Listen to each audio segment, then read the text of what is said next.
here are 5 times a media company founder should be visible without being the day-to-day face of the brand. So the first is you should be visible to business partners, sponsors, and clients. They should know you. They should know Rob owns that thing.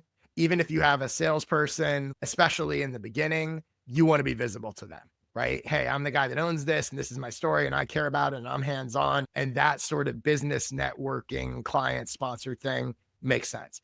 And that includes not just one-to-one, but that includes if you're posting on LinkedIn, right? Like that, what should your LinkedIn strategy be? It should be you as media company founder, that kind of thing, right? That visibility matters there way more than you being the one that's posting on Instagram, even if you are the one that's posting on Instagram. The second place is you should be visible to the industry. So getting on conferences, getting on panels, being interviewed on business or media company podcasts, doing PR, that visibility is really powerful and really helpful. So that's another place where you want to be seen. The third place is your origin story.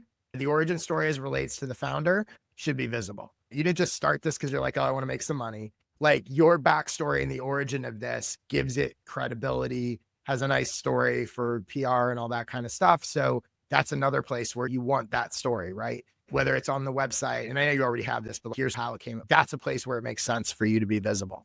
The fourth place that media company founders should be visible is on personal social media accounts. Like I said, probably LinkedIn in your case, maybe Twitter, maybe Blue Sky, but most likely LinkedIn. You want to be posting there and not just sharing the divorce content, but talking about you want to be seen as a guy that's building a successful media company. If you want to build Barstool for divorce, you want to be seen as the guy building Barstool for divorce. And if you were to look at, for example, Morning Brew, even Dave Portnoy, which that's a whole other story, but even if you look at him in terms of like him on Barstool, he's talking about the business of it, right? The Morning Brew founders, like they have built a following talking about the business of being founders of Morning Brew. And that's, I think, the way you want to be seen, which will also help give credibility to what you're building. People don't know if you're not talking about it. And then the fifth time I think a media company founder should be visible is when there's an issue.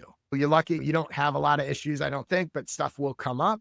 And I think then and it may not necessarily be public, it may not be social media, but something happens with a sponsor or what stuff happens, right? Not hiding from that. But I think in terms of like, where should you be seen? That's the fifth place you should be seen.